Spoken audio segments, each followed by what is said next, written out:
সুপ্রিয় দর্শক, এখন ভরা বর্ষা তথা শ্রাবণ মাস চলছে। আমরা জানি আষাঢ় ও শ্রাবণ এই 2 মাস মিলে বর্ষাকাল। বাংলাদেশের ঋতু বৈচিত্র্যে বর্ষা আসে আষাঢ় ও শ্রাবণে, কিন্তু শ্রাবণেই আমরা দেখছি যে তিস্তা তার নাব্যতা হারিয়ে ফেলেছে। আমরা ভাটিতে দেখছি, তিস্তা ব্যারাজের ভাটিতে দেখছি যে চর পড়ে গেছে। আপনারা দেখছেন যে এই যে চর পড়ে গেছে, বিশাল বিস্তৃত চর আমরা দেখতে পাচ্ছি।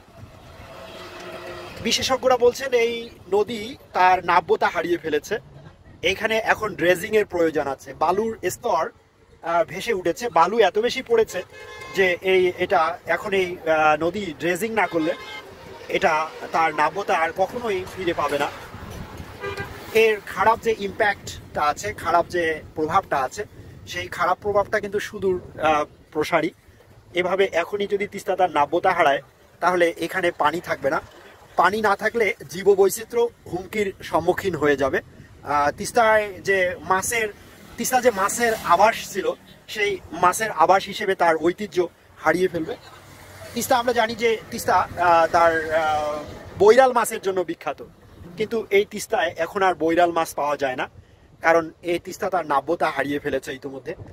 আপনারা দেখছেন যে একদম তিস্তার ভাটিতে, তিস্তা ব্যারাজের ভাটিতে অনেক বেশি চর পড়ে গেছে, এই চর পড়ার কারণে এই এলাকার আবহাওয়া উষ্ণ থেকে উষ্ণতর হচ্ছে দিন দিন।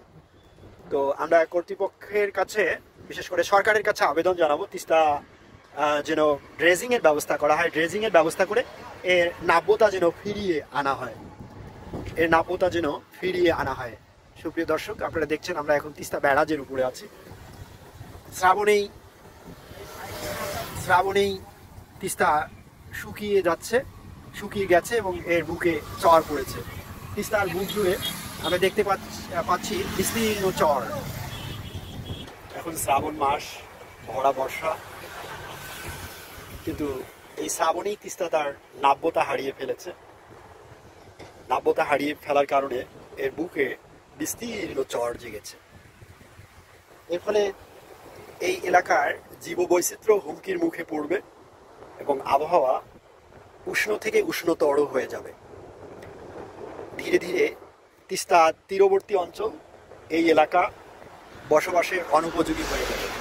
আমরা জানি জীববৈচিত্র্য রক্ষার ক্ষেত্রে ও মানুষের বসবাসের জন্য একটা নদীর প্রয়োজন কতটুকু, নদীর প্রয়োজন মানে নদীতে পানির প্রয়োজন কতটুকু, এটা আমরা সবাই বুঝতে পারি।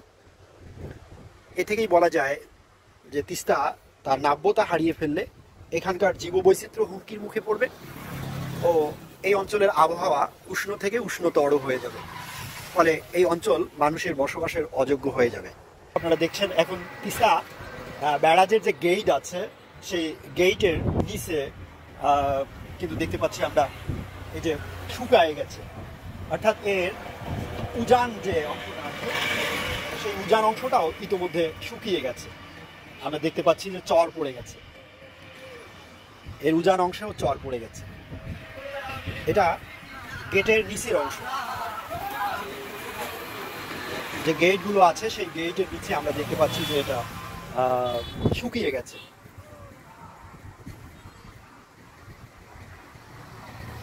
সুপ্রিয় দর্শক, এখন ভরা বর্ষা চলছে, কিন্তু এই ভরা বর্ষায় আমরা দেখতে পাচ্ছি যে তিস্তা তার নাব্যতা হারিয়ে ফেলেছে। তিস্তা ইতিমধ্যে শুকিয়ে গেছে।